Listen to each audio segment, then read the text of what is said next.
प्यारे दोस्तों, आपका YouTube चैनल दीप स्मार्ट एकेडमी में स्वागत है।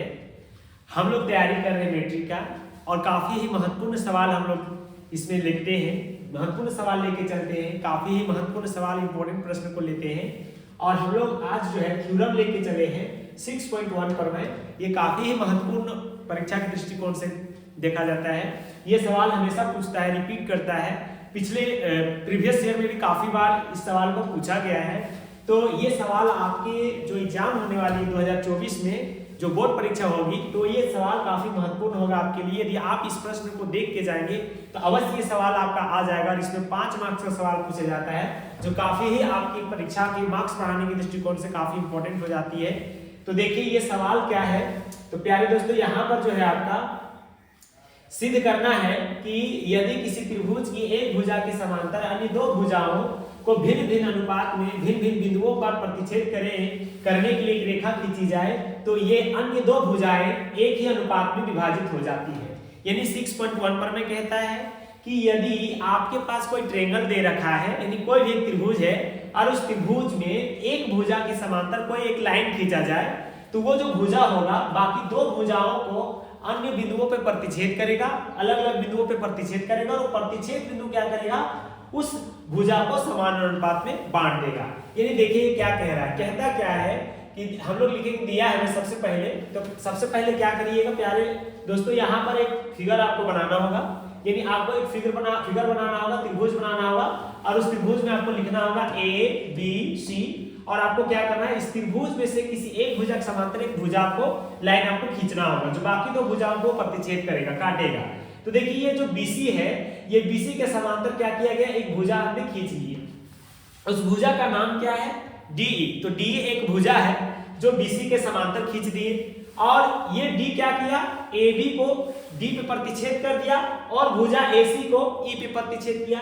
यानी सवाल को पहले समझिए, सवाल क्या कहता है, ये थ्योरम कहता है यदि कोई आपके पास त्रिभुज है और उस त्रिभुज के एक भुजा के समांतर कोई अन्य भुजा खींचा जाए जो बाकी दो भुजाओं को समान अनुपात में विभाजित कर देता है, मतलब समान अनुपातों को क्या करता है, बांट देता है, मतलब उसकी भुजा समान रेशियो में बढ़ जाती है। मतलब कहने का मतलब मेरा ये है कि अगर मान लीजिए AB जो है आपका, AB मान लीजिए कि 4 सेंटीमीटर का था और BC मान लीजिए कि 6 सेंटीमीटर का था, तो ये जो DE हमने खींचा है, ये DE क्या करेगा, इसको समान अनुपात में बांट देगा। कहने का मतलब अगर इसका रेशियो 1/2 आएगा तो इधर का भी रेशियो 1/2 आएगा, ऐसा कहता है। यानी इसको समान अनुपात में विभाजित कर देता है बाकी दो भुजाओं को। तो देखिए यहाँ पर कैसे से हम सिद्ध करेंगे इस थ्योरम को, कैसे। इस थ्योरम का एक और नाम है थेल्स प्रमेय, हम इस थ्योरम को भी कहते हैं। थेल्स प्रमेय काफी ज्यादा महत्वपूर्ण होता है, इससे सवाल भी पूछे जाते हैं। आपका 2 नंबर का ऑब्जेक्टिव सवाल पूछा जाएगा, तो ऑब्जेक्टिव सवाल में भी ये सवाल दे दिया जाएगा। जैसे कि यहाँ पर दे दिया AD का वैल्यू कुछ दे दिया जाएगा और DB का दे दिया जाएगा, AE का दे दिया जाएगा, बोलेगा EC का वैल्यू ज्ञात कीजिए। तो थेल्स प्रमेय का ही प्रयोग करके 6.1 प्रमेय का प्रयोग करके आप उसको आसानी से ज्ञात कर सकते हैं प्यारे दोस्तों। तो यहाँ पर देखिए आपको क्या करना है, सबसे पहले इसको सिद्ध करने के लिए आपको दिया है जो सवाल दिया गया उसी से पढ़ करके आपको थोड़ा सा लिखना होगा। यानी फिगर बनाने के बाद ABC, एक फिगर बनाने के बाद DE एक लाइन खींच दीजिएगा। वही चीज यहाँ पर लिखा हुआ है कि AB एक त्रिभुज है, ABC एक त्रिभुज है और इस त्रिभुज में क्या दे रखा है, तो BC DE के समांतर है। ये जो BC भुजा है वो DE के समांतर है तथा बिंदु D क्या किया है, भुजा AB को प्रतिच्छेद किया है और E बिंदु क्या किया है, AC को प्रतिच्छेद किया है। और इस तरह से हम दिया है लिख लेंगे। उसके बाद क्या करेंगे, सिद्ध करेंगे। सिद्ध क्या करना है, तो जब ये प्रतिच्छेद किया इसको भिन्न भिन्न बिंदुओं पे, तो समान अनुपात में बढ़ गया, यानी कि AD/DB और AE/EC हो गया। यानी यही हमें सिद्ध करना है, AD/DB बराबर AE/EC। अब हम क्या करेंगे, थोड़ा सा रचना करेंगे, कंस्ट्रक्शन का काम करेंगे।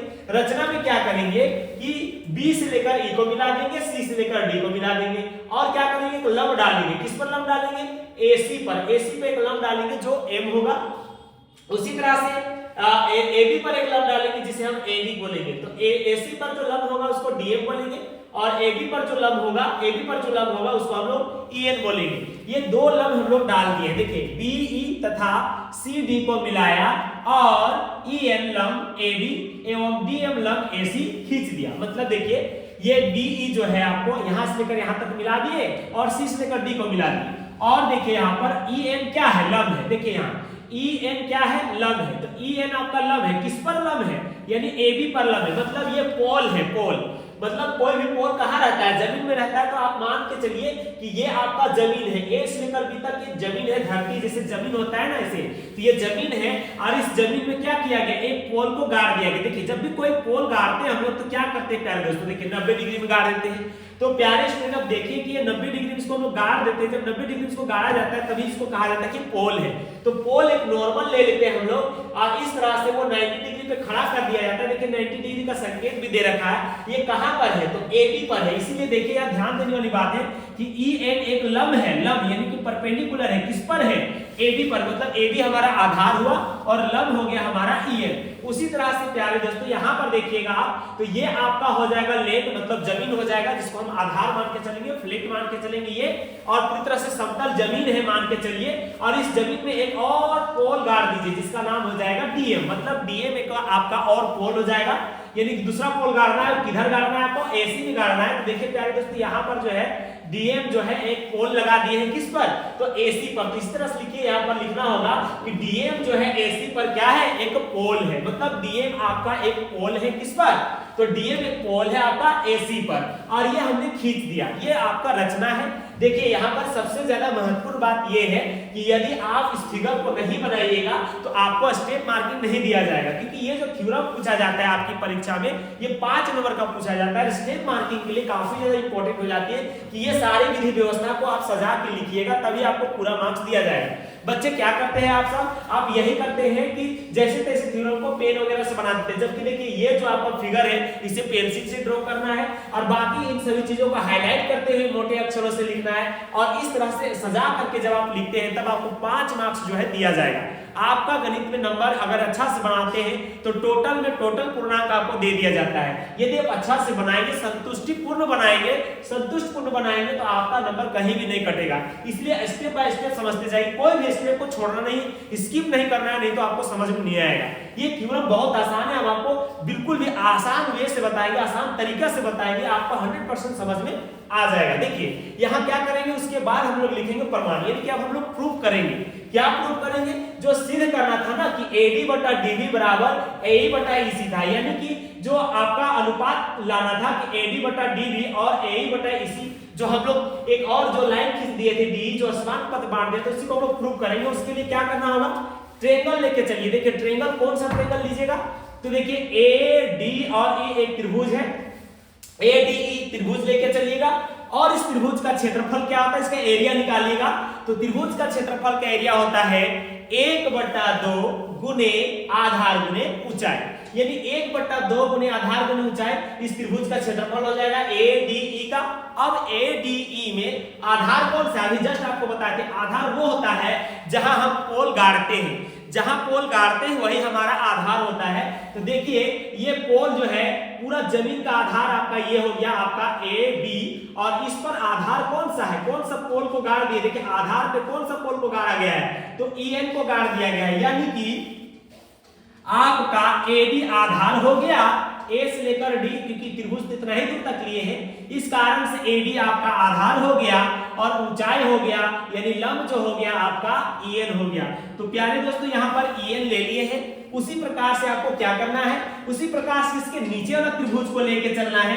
नीचे वाला त्रिभुज देखिए इसी आधार पे एक और त्रिभुज बन रहा है, इसी को लेके चलिए। देखिए ये वाला ट्रायंगल को लेके चलना है आपको, ये ट्रायंगल यानी DBE को लेके चलना है। तो DBE भी देखिए सेम वही चीज होगा, आधार गुने ऊंचाई 1/2 गुने आधार गुने ऊंचाई। इसके लिए आधार तो यही होगा, लेकिन कहां से ये त्रिभुज बना है, तो DB से बना है। DB इसका आधार हो जाएगा और ऊंचाई क्या हो जाएगा, तो एक जमीन में एक ही पोल होता है, एक ही पोल होता है, तो इसका भी पोल जो होगा, लंब जो होगा वही होगा। कौन सा होगा, तो EN इसका लंब हो जाएगा। मतलब दोनों का सेम पोल होगा, क्योंकि जमीन तो देखिए अगर मेरा कोई लैंड है, कोई जमीन है, तो जरूरी तो थोड़ी कि हर प्लॉट पर हर जमीन पे अलग अलग पोल गाड़ दिया जाए, नहीं। मतलब ये अगर एक ही जो पे बना हुआ है तो हम आवश्यकता अगर पोल में अगर बिजली ले जाना होगा तो हम यहाँ से भी खींच सकते हैं, यानी मान के चलना होगा ये पोल जो है इसके लिए भी था और इसके लिए भी था, क्योंकि एक ही आधार पे ये पोल लगा हुआ है। और पोल किस पे गाड़ दिए, देखिए A से लेकर B, यहाँ पर देखिए जो रचना की है उसी में आपको पता चल जाएगा कि EN जो है पूरा AB पर है, पूरा AB लैंड है, पूरा आधार पूरा AB है। तो यानी कि DB के लिए भी आपका लंब कौन होगा, तो आपका EN लंब हो जाएगा, यानी EN आपका लंब हो जाएगा।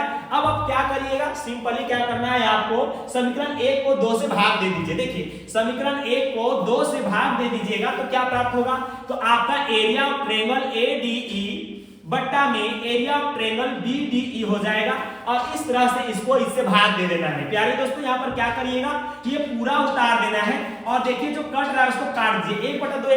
1/2 कट गया, EN से EN कट गया, यानी आपका आ गया AD बट्टा DB। देखिए तो यही तो आना था आपको, यही लाना था AD बट्टा DB जो आपका आ चुका है। अब आपका एक साइड का काम हो चुका है, आप उसी प्रकार से उधर का काम को भी कर सकते हैं। देखिए ध्यान से यहाँ पर अब लेना है आपको क्या, इसी प्रकार लिख देना है, सेम टू सेम इसी प्रकार सिमिलरली आपको क्या करना है, फिर से एक बार ले लेना है ADE और अब जो लीजिएगा उधर वाला में तो इस ट्रायंगल को लीजिएगा प्यारे दोस्तों, ये वाला ट्रायंगल लीजिएगा, इधर वाला ट्रायंगल लीजिएगा, सेम एकदम कोई अंतर नहीं करना है। यानी इतना से आपको समझ आ गया तो उधर सिमिलरली लिख करके आपको कुछ नहीं करना, जिस प्रकार से इधर आपने निकाला AD बट्टा DB उसी प्रकार से उधर भी AE बट्टा EC आपका ज्ञात हो जाएगा। तो आप एक बार फिर से ADE लेंगे और DEC त्रिभुज लेंगे, दोनों को फिर से भाग दे दीजिएगा सिमिलरली इसी प्रकार से करके।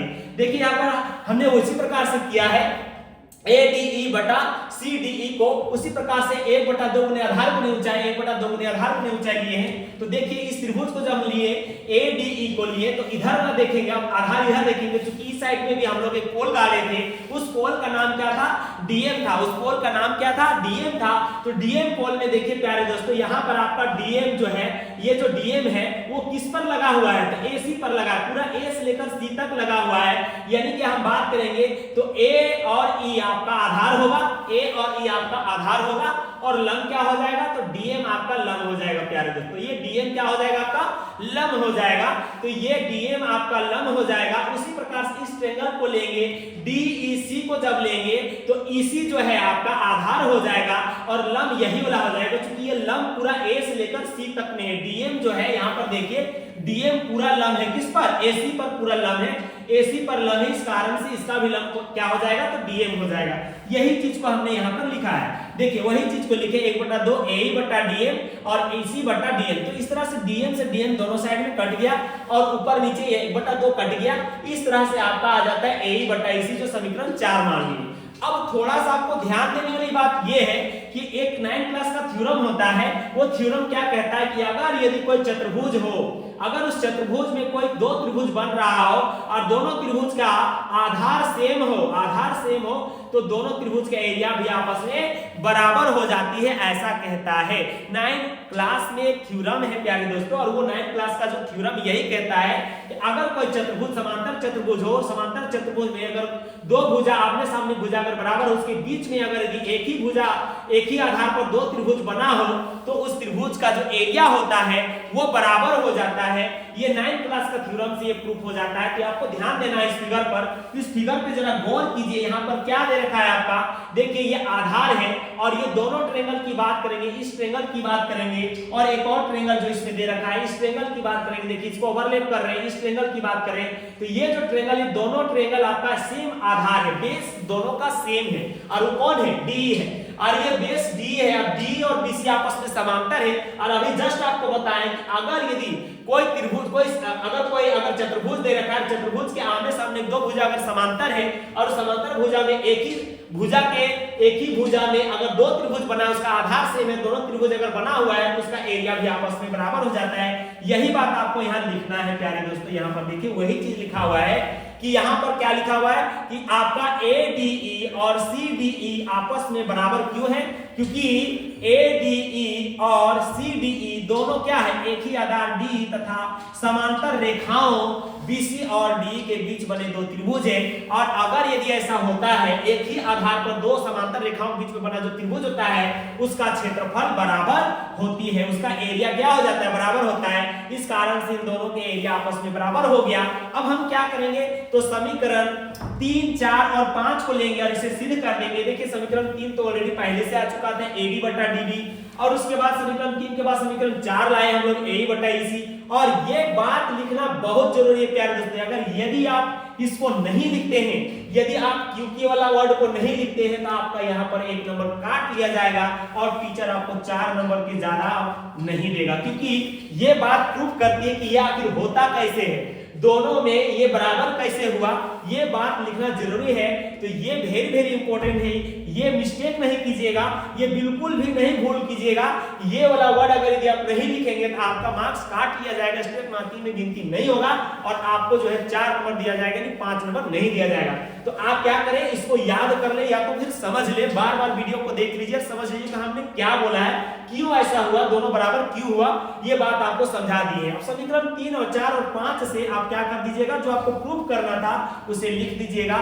यही आपका क्या हो गया, आपका प्रूव्ड हो गया।